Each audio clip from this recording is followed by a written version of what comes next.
Quickly, before we start the video, I want to announce that I am doing one-on-one Guild Wars 2 coaching once again. If you want to get better at World vs. World or PvP, hit me up. More details can be found on my Discord server. The link's in the description. What's going on, guys? It's your boy Noody, and today we are here with the World vs. World roaming tier list. So I'm going to be ranking every single class and how good it is for World vs. World roaming, and based off of the metas and stuff like that going on right now.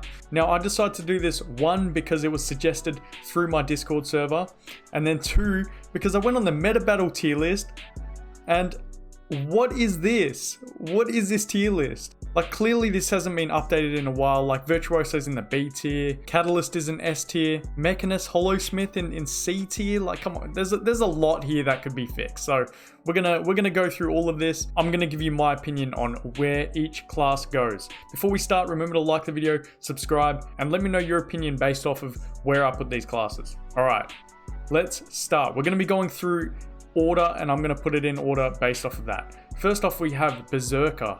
Now, as far as I know, Berserker, as it's been for a long time, is mostly come down to like a meme build. There's a lot of gimmicky one-shot builds with Berserker, with Gunflame and stuff like that. And then I believe there's a couple condition builds that have always sort of been like pretty decent, not the best, not the worst. I'm going to put Berserker just because we have to take into account, outnumbered roaming, how it does in 1v1s, how it does in all of its matchups. I'm going to put Berserker in C tier. It's nothing special. Next up, we have Bladesworn. Now, at the start of End of Dragons, Bladesworn was very good. I made a video about it like right after End of Dragons dropped. I've not come across any Bladesworns since I've come back to the game. Like, I'm not even exaggerating. I've not come across any Bladesworns. As far as I know, it's pretty average right now. I'm sure if it was doing better, I would have seen it around a lot. So much like Berserker, I'm putting Bladesworn in the C tier. Nothing too special as far as I know. Next up, we have Catalyst. Straight to the S tier. Why? It didn't take me very long upon returning that Fresh Air Catalyst, and there's also a Hammer Catalyst build. These two builds are pretty damn busted. You've got the Fresh Air Catalyst build that's actually dominating SPVP right now, and I've also come across a couple in World vs. World, and yeah, it's a bit of a bitch to fight against, I'm not gonna lie, but S tier for sure.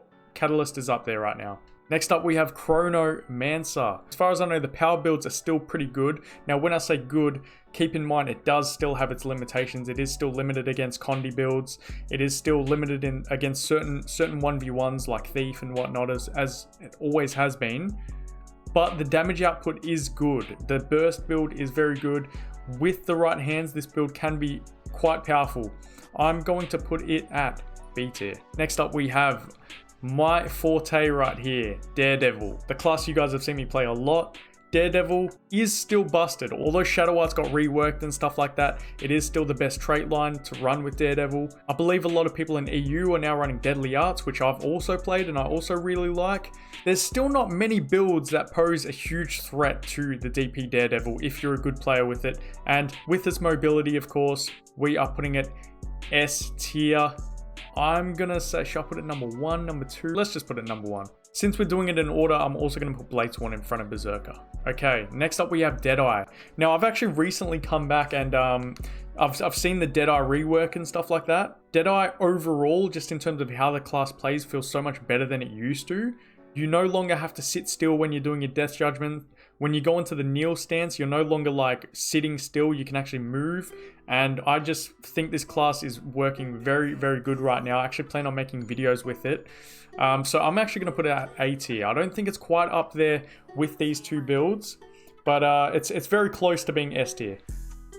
We're going to keep it at A tier right now because S tier is the best of the best. Okay, we have DH, Dragon Hunter. This one's a tough one, I'm not going to lie.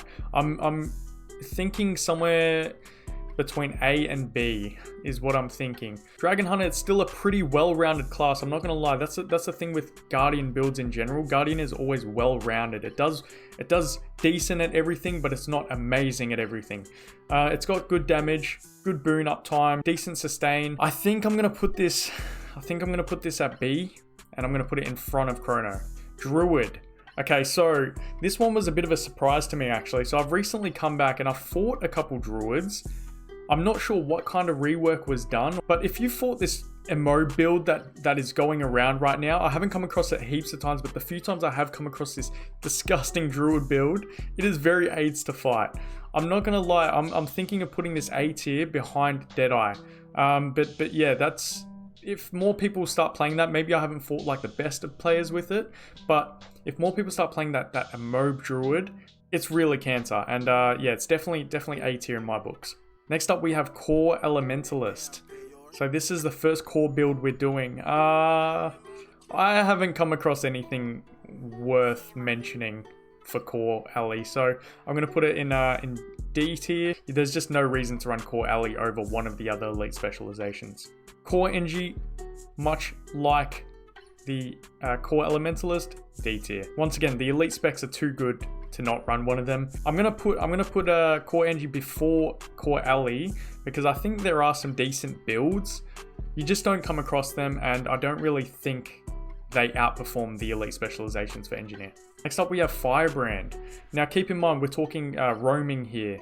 So if I'm talking solo roaming, Firebrand probably doesn't get placed too high. If we're talking group roaming, which we very much should take into account, you've still got support Guardian, of course, and you know, mixed in with the few, you know, semi-decent builds that Firebrand does have to offer for roaming, I might as well put this at the end of B tier. Core Guardian has always been pretty decent, but it's slowly over time just fell a little bit behind because of, you know, the elite specializations, and, you know, there hasn't been too much changes to the core traits of Guardian. I'm going to put this B tier behind Chrono, but in front of Firebrand. Harbinger. Okay, Harbinger is a pretty strong class right now. You've got the Celestial builds going around. There's a few power builds going around for Harbinger. It's not as busted as it was on launch of End of Dragons, but I'm still thinking this is worthy of an A tier. I'm gonna say middle of A tier between Deadeye and oh, actually this is a tough one. Yeah, fuck it. I'm gonna put it middle of A tier. Some people might think it's worth more than that, but I don't know if I'd put it in front of Deadeye or necessarily in front of Druid, but it's a tough one, so I'm gonna put it in the middle. Power Herald.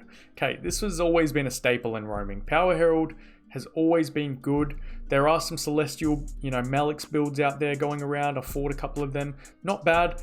Power build is still putting out huge damage. It's still got a decent amount of invuln, blocks, you know, decent sustain, decent condi cleanse. It's got good mobility. Once again, it's not the best of the best, but it's by far nowhere near the worst. So I'm gonna put this end of A tier. Hollow Smith. Okay, so Hollow Smith is still strong from what I can tell. From what I've gathered from the Hollow Smiths I've fought, Hollow Smith is still doing strong. I've come across a Celestial Hollow Smith that actually gave me a pretty tough time. I'm not gonna lie. It was a Celestial Nade Hollow. You know, had good sustain, had a lot of damage, and you know, it can be tough to deal with a good Hollow. I'm gonna put this A tier. Probably in front of Herald, but behind the latest disgusting Druid build. All right, we're more or less halfway. Leave a like on the video once again, guys. Subscribe to the channel. Let's get on with it. Next up, we have Mechanist. Okay, so you guys know I've been playing a bit of Mechanist recently. I made the build, the Celestial Mechanist build. A lot of people before this, surprisingly, before I made this build, a lot of people were ranking Mechanist very low. You know, I saw a bunch of comments, you know, before I released the build video, people saying Mechanist has been, you know, they've never struggled fighting Mechanists, and, you know, there's that rifle build going around, but they've never really had much problem with it. I'm going to put it at A tier. I'm going to put it in front of Herald once again. Possibly, I don't know if I put it in front of Hollow Smith though. You know what, maybe controversial, but I think I'm going to put this in front of Harbinger even, because I've fought Celestial Harbingers and beat them with this Mechanist build. I've fought all of these classes and beat them with the Mechanist build that I run. Whether that's skill diff, I don't know. I really like the Mechanist. Controversial, but I'm going to put it second in A. For Mesmer, I don't think I'd put it up near Chrono. I don't think it's worthy of a D tier. I'm going to put it middle of C tier. Condi Mirage.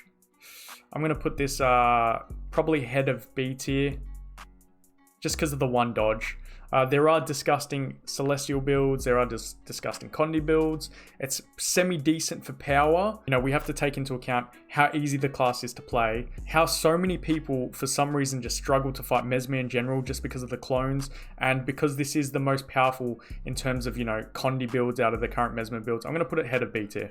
Core Necro. I'm going to put this B tier. I'll chuck it probably like in front of Firebrand. The thing is, you can run like tanky Minion Mancer builds with it. They don't do crazy damage, but they are very easy to play, and you know, they can be annoying to deal with. You know what, I'm actually going to move it up a little bit. I'm probably going to put it like, you know, right there in the B tier. Core Ranger, once again, not as bad as the other core classes in D tier. Probably better than Core Mesmer. I'm going to chuck it in the C tier ahead of Core Mesmer. Reaper, very big power damage. Nothing amazing, nothing special in other areas, but you know, this is always a build that can do well in the right hands. I'm just going to chuck it in the middle of B tier. Renegade. Okay, so Renegade, pretty solid class. You've got, you know, the short bow builds that have been going for the last year or two. Still pretty strong. You can run pretty tanky. You've got good access to boons. You've got good CC, good damage. You know what? I think we're worthy of a A tier, but I don't know if I put it in front of Herald or not. No, I don't know with that one. I'm just gonna chuck it in A tier. Core Revenant, I'm just gonna chuck it in D tier. Probably middle of D tier. Scourge. Okay, if we're talking Scourge in terms of roaming, it's okay. It's not very good for solo roaming. It's okay in groups, I guess. You can do some decent condis. Honestly, I think it's pretty underwhelming in terms of just roaming. It's good for Zergs, obviously. Let's just chuck this in C tier. Scrapper. So since I've come back, Scrapper has been nerfed. You don't have like the super OP super speed anymore. I believe the stealth gyro got nerfed. It's just copped some nerfs all across the board, but I think it is still pretty strong. As far as I've been aware, I've come across a couple scrappers that are still pretty decent with it. I could be wrong here. I'm thinking between A and B tier. I don't think I'd put it in front of Mirage. I don't know. It's a tough one. I'm probably just going to chuck it second in B tier. Soul Beast, it's a bit of a staple in World vs. World, isn't it? I think I'm actually going to chuck this at the front of B tier. If I could move Mirage, there we go. Oh, you know what? I don't know. You know what? I think I go A tier here. I think Soul Beast is good. I'm going to chuck it end of A tier because, you know, it's so easy to play. You've got stupid gimmick builds that, you know, one-shot people. You've got unblockable. If you want to spec for it, you can get access to ridiculous boons. You can, you know, it's just very diverse. You can run tankier builds that do very good in duels. I think it's worthy of the A tier. Spectre. Okay, so this one is since I've come back, one, I have not played Spectre, and second of all, since I've come back, I have not run into a single Spectre.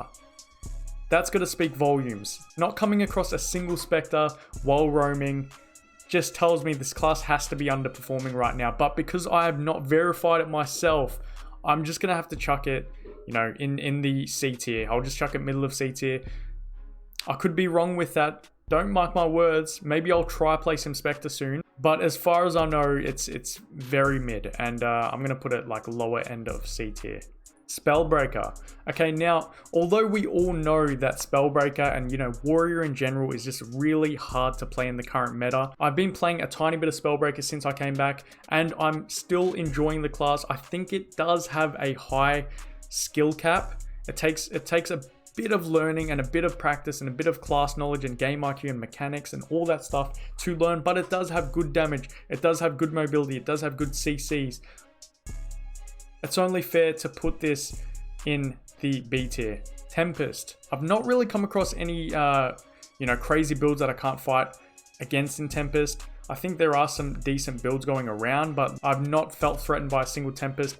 I'm going to put it at the end of B tier. Core Thief. Okay, so Core Thief, still pretty good. I'm not going to lie. I'm probably going to chuck it in the middle of B tier once again. Got its pros and cons. It's still got, you know, decent condi damage and all that sort of stuff, but I don't really see it being, you know, up there with these A tier classes. Definitely not S tier, but it's still good. It's still good in the right hands. Untamed. I'm yet to come across really a good Untamed or a hard to fight Untamed build. I'm probably just going to have to put this around Spectre. Once again, I'm not 100% sure, but out of the Untames I've fought, I've not had any issues. Vindicator. Ooh, this one's a tough one. This one is a tough one. I'm really wanting to put it either S tier or A tier. More likely A tier. Honestly, I've beaten all of them, but it hasn't necessarily been an easy fight. Even in that Willbender video I recorded, there was a Vindicator I fought in that, and he was just flying up in the air non-stop, like hard to hit. Wasn't the hardest class to fight, but it was a bit annoying. I'm probably gonna put it in front of Herald, probably in front of Hollowsmith. I think that's a good place for Vindicator, I'm not gonna lie. Virtuoso. This is going in the S tier. I don't know how to rank it between Catalyst and Virtuoso, but you know what? I think I might even... I don't even know, but I might put Virtuoso in front of Catalyst. There is Virtuoso builds going around that are just aids, man. Like, that class can block and invuln for infinity. It's so annoying to fight.